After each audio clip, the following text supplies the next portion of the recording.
Hello student, HB online classes channel पे आप सभी का स्वागत है। छत्तीसगढ़ राज्य open school model question paper 2025-26 class 12 का व्यवसाय अध्ययन कॉमर्स बोलते हैं इसको इंग्लिश में। ठीक, तो कॉमर्स है ना, वाणिज्य को ही कॉमर्स बोलते हैं, व्यवसाय अध्ययन बिजनेस स्टडीज को ही यार छत्तीसगढ़ राज्य ओपन में बोलते हैं। ठीक, तो आइए शुरू करते हैं क्वेश्चन आंसर। सही विकल्प का चुनाव कीजिए। उस बैंक का नाम बताइए जिसे बैंकों का बैंक कहा जाता है। तो यह है रेड कलर में आंसर लिखा हुआ है, आपको देखने की जरूरत नहीं है। पूरा वीडियो को एंड तक देखिए। कक्षा 12वीं का अब तक इंग्लिश, केमिस्ट्री, फिजिक्स और ये व्यवसाय अध्ययन इंग्लिश ये सभी अपलोड हो चुका है। और 4-5 विषय और बचा हुआ, राजनीति, इतिहास है ना, इकोनॉमिक्स ये सब बचा हुआ है, उसको भी बहुत जल्द जो है अपलोड किया जाएगा। तो आगे बढ़ते हैं। वैज्ञानिक प्रबंध के जन्मदाता के रूप में कौन जाने जाते हैं? तो FB टेलर आएगा। भर्ती के उस स्रोत की पहचान की जिसमें कंपनियां अभ्यर्थियों को सीधे व्यावसायिक या तकनीकी संस्थाओं से भर्ती करती है। तो कैंपस साक्षात्कार। उस विनिर्माण उद्योग का नाम बताइए जिसमें 50 लाख रुपए का निवेश किया गया है। तो लघु उद्योग आएगा। 5वां है, एक कंपनी अपने लाभ को कुछ अंशधारियों को देना चाहती है। इस संबंध में निम्नलिखित में से कौन सा निर्णय संलिप्त है? तो लाभांश निर्णय, रिक्त स्थान की पूर्ति करे, साझेदारी व्यवसाय में साझेदारों का दायित्व, तो खाली स्थान असीमित होता है, स्वरोजगार में आय, खाली स्थान नहीं होता निश्चित। तीसरा है, शक्ति प्रबंध के सभी कार्यों को बांधती है, समन्वय, योजना को कम करती है, जोखिम। प्रक्रिया, आवेदन प्राप्त होने के बाद शुरू होती है, चयन। सत्य, सत्य बताइए। प्रबंध एक विज्ञान व कला दोनों है, सत्य है। नियुक्तिकरण केवल एक बार की जाने वाली प्रक्रिया है, असत्य है। इन पत्ताधारी कंपनी के स्वामी होते हैं, सत्य है। समन्वय एक सतत प्रक्रिया, सत्य है। एक वाक्य में उत्तर दीजिए। भारतीय यूनिट ट्रस्ट की स्थापना कब की गई? 14 जनवरी 2003। दूसरा है, बाजार का राजा कौन होता है? उपभोक्ता। आंसर में लिखेंगे। मात्रा के आधार पर बाजार कितने प्रकार के होते हैं? नाम लिखिए। तो मात्रा के आधार पर बाजार 2 प्रकार के होते हैं, थोक बाजार और फुटकर। आयात व्यापार क्या है? ठीक, उपभोक्ता संरक्षण का नियम लिखिए। अब प्रश्न 2 से 13 तक लघु उत्तरित प्रश्न है, प्रत्येक पर 2 अंक आवंटित है। रोजगार से क्या आशय है? यदि कोई व्यक्ति विभिन्न कला विधियों में के क्षेत्र में काम करता है या जो काम करता है उसी को उसका जीविका चलता है, जिसे हम लोग रोजगार या कैरियर कहते हैं। अथवा धंधा शब्द को परिभाषित कीजिए। वे कार्य जिसमें कुछ मूलभूत विशेषताओं का प्रयोग होता है और जिन्हें अभ्यास से किया जा सकता है, धंधा कहलाता है। बैंकिंग शब्द का अर्थ लिखिए। बैंकिंग से आशय वित्तीय संस्था है जो देशी और विदेशी दोनों व्यापार का भुगतान का व्यवस्था करता है।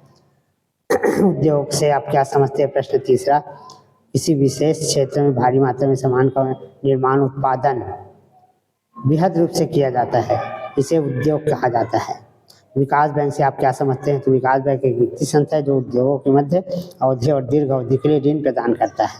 ईमेल से आप क्या समझते हैं? तो यह एक इलेक्ट्रॉनिक डिवाइस संप्रेषण का आधुनिक साधन है जिससे हम त्वरित जो है संदेश इंटरनेट के माध्यम से भेज सकते हैं। सार्वजनिक कंपनी किसे कहते हैं? तो जो प्रविवरण जारी करके अंशधारी जारी कर सकती है, जिसमें न्यूनतम 7 और अधिक सदस्यों की संख्या निश्चित नहीं है, इसे कंपनी कहते हैं। संयुक्त हिंदू परिवार का मुखिया कौन होता है? तो परिवार का सबसे बुजुर्ग व्यक्ति जो है मुखिया होता है। अथवा कोई व्यक्ति संयुक्त हिंदू परिवार का सदस्य कैसे बनता है? तो संयुक्त हिंदू परिवार व्यवसाय में परिवार का कोई व्यक्ति सहभागी नहीं हो सकता। प्रश्न 5वां है, बहुराष्ट्रीय कंपनी किसे कहते हैं? तो बहुराष्ट्रीय कंपनी वह है जो एक से अधिक उत्पादन नियंत्रण रखती है। अथवा बताइए कंपनी कृत्रिम व्यक्ति कैसे है? तो कंपनी एक कृत्रिम व्यक्ति इसलिए है क्योंकि इसका निर्माण कानून के द्वारा होता है, ठीक, जिसमें जनसाधारण व्यक्ति होता है। कंपनी की परिभाषा दीजिए। तो कंपनी विधि द्वारा सर्जित एक कृत्रिम व्यक्ति है जिसका निर्माण किसी विशेष उद्देश्य से होता है। छोटे व्यवसाय क्या होते हैं? एजेंट किसे कहा जाता है? तो एजेंट वह व्यक्ति होता है किसी दूसरे के कार्य करने के लिए अन्य व्यक्तियों के साथ व्यवहार में। रोजगार परीक्षाओं के क्रम बताइए। रोजगार परीक्षा के क्रम है लिखित परीक्षा, शारीरिक परीक्षा, साक्षात्कार। वैज्ञानिक प्रबंध से आप क्या समझते हैं? अथवा प्रबंध को परिभाषित कीजिए। पेशा से आपका क्या मतलब है? विशिष्ट ज्ञान अर्जित कर किसी अन्य को परामर्श देना। वित्तीय प्रेरणाओं से आप क्या समझते हैं? भर्ती शब्द को परिभाषित कीजिए। कई प्रश्नों का एक्सप्लेनेशन यानी कि उसको पढ़कर नहीं बताऊंगा, आप लोग स्वयं उसको पढ़े। प्रशिक्षण का अर्थ लिखिए। किसी कर्मचारी के ज्ञान में तकनीकी कुशलता में वृद्धि करने हेतु तो उसके विशेष कार्य की कुशलता का शिक्षण देना ही प्रशिक्षण कहलाता है। पूर्वाधिकारण किसे कहते हैं? तो पूर्वाधिकारण तात्पर्य उस तरह के धंधों से है जिनको समता अंशों की तुलना में लाभांश तथा पूंजी वापसी में प्राथमिकता दी जाती है। वित्तीय प्रबंध पर लिखिए। वित्तीयन का संचालन करने वाली संपूर्ण प्रबंधन की प्रक्रिया को वित्तीय प्रबंध कहते हैं। शेयर बाजार, स्टॉक एक्सचेंज से आप क्या समझते हैं? प्रश्न 10वां है, दीर्घकालिक वित्त के स्रोतों के 4 नाम लिखिए। अल्पकालीन वित्तीय नियोजन से आप क्या समझते हैं? अथवा ऋण पत्र क्या है? तो ऋण पत्र कंपनी की मुहर के अधीन एक ऐसा प्रलेख है जो ऋण के भुगतान तथा नियमित मध्यांतरों पर ब्याज की व्यवस्था करता है। कार्यकुशल पूंजी क्या है? अथवा मुद्रा बाजार से आप क्या समझते हैं? तो मुद्रा बाजार एक अल्प अवधि कोषों का बाजार है जो एक ऐसी वित्तीय संपत्ति में लेन देन करता है जिसका 1 वर्ष तक की परिपक्वता अवधि होती है। वित्तीय नियोजन क्या है? वित्तीय नियोजन का तात्पर्य किसी व्यवसाय की आवश्यकताओं का अनुमान लगाना और धन के स्रोतों का निर्धारण करना। लाभांश शब्द का परिभाषा दीजिए। फुटकर व्यापार क्या है? लोक अदालत क्या होता है? उपभोक्ता शिक्षा का अर्थ बताइए। तो लोक अदालत जो है जन साधारण की जन सुनवाई के लिए शीघ्रता से दूर करने के लिए प्रभावी तरीका होता है। उपभोक्ता शिक्षा का मतलब होता है ना, उपभोक्ता शिक्षा सामान्य शिक्षा की वह शाखा है जिसमें वस्तु माल का सेवा उपभोग करने के तरीकों को सुनिश्चित किया जाता है। प्रश्न 14 से 19 जो है 3 नंबर वाले क्वेश्चन है। व्यवसाय के 3 उद्देश्य लिखिए। तो हम जो बिजनेस व्यवसाय करते हैं, पहला उद्देश्य होता है लाभ अर्जन। कोई भी व्यक्ति जो है व्यवसाय बिजनेस क्यों करता है? क्योंकि उसको अधिक से अधिक लाभ कमाना होता है। दूसरा आंसर है ग्राहक का निर्माण करना। वह अपने कस्टमर बनाने के लिए जो है व्यवसाय करता है। नियमित नवप्रवर्तन, नवोन्मेष का अर्थ है परिवर्तन जो उत्पादन की प्रक्रिया, वस्तुओं के वितरण में सुधार लाता है। सार्वजनिक कंपनी की 3 विशेषता लिखिए। तो सार्वजनिक कंपनी की 3 विशेषताएं या जनता को अपने अंशों ऋण पत्रों को कम करने के लिए आमंत्रित कर सकते हैं। कंपनी की न्यूनतम 5 लाख रुपए की चुकता पूंजी होनी चाहिए। अंशों के हस्तांतरण पर कोई भी प्रतिबंध नहीं होता। पेशे के 3 मुख्य लक्षण लिखिए।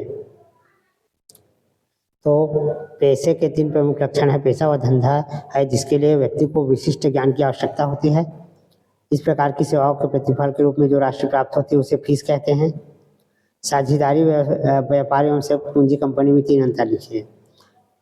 तो सदस्यों की न्यूनतम संख्या, पार्टनरशिप फर्म में सदस्यों की न्यूनतम संख्या होती है जबकि स्टॉक कंपनियों में एक निजी कंपनी में न्यूनतम संख्या 2 होती है। सदस्यों की अधिकतम संख्या। पंजीकरण, निजीकरण के लाभों का वर्णन कीजिए। अथवा निजीकरण किसे कहते हैं? प्रश्न 16 है, नियोजन के 2 सीमाओं को लिखिए। तो 2 सीमाएं निम्नलिखित है, देख लीजिए। आपको प्रश्न दिखा रहा हूं मैं। भर्ती और चयन में 3 अंतर लिखिए।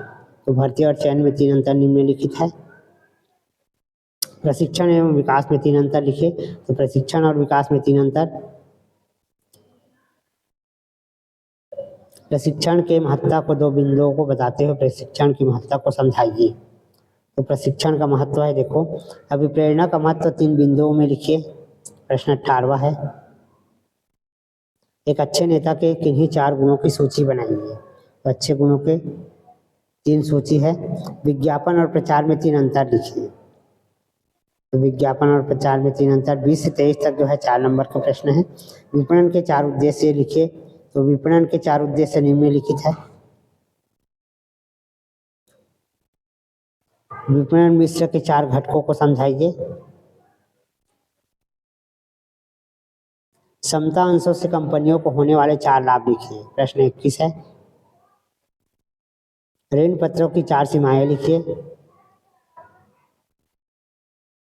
प्रश्न 22 है, वित्तीय नियोजन के 4 उद्देश्य लिखना है। उसका अथवा में है, एक अच्छे वित्तीय नियोजन के 4 आवश्यक तत्व लिखिए।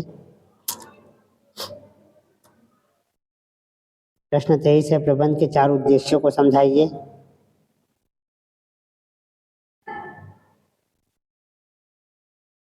प्रबंध की 4 विशेषताओं का वर्णन कीजिए। प्रश्न 24 और 25 दीर्घ होते हैं, प्रत्येक पर 5 प्रश्न है ना। नियोजन के प्रकारों को समझाना है इसमें। पहला प्रश्न, नियोजन के प्रकार। आपके पास गाइड होगा, उससे आप लोग पढ़ाई कीजिएगा। मैं प्रश्न नंबर दिखा रहा हूँ, आप चाहो तो इससे भी पढ़ सकते हैं वीडियो को रिपीट करके। नियोजन प्रक्रिया के चरणों को समझाइए।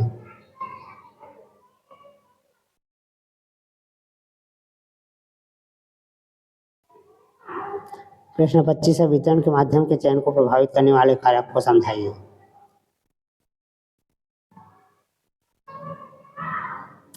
वितरण के माध्यम के कार्य को लिखिए। प्रश्न 26-27 है, उपभोक्ता संरक्षण अधिनियम 1986 की प्रमुख विशेषता लिखना है।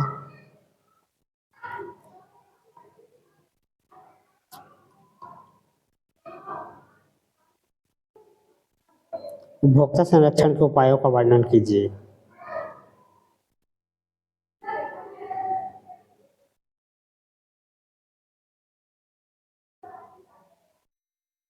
विपणन में निष्पादित होने वाले किन्हीं 6 क्रियाकलापों को समझाइए।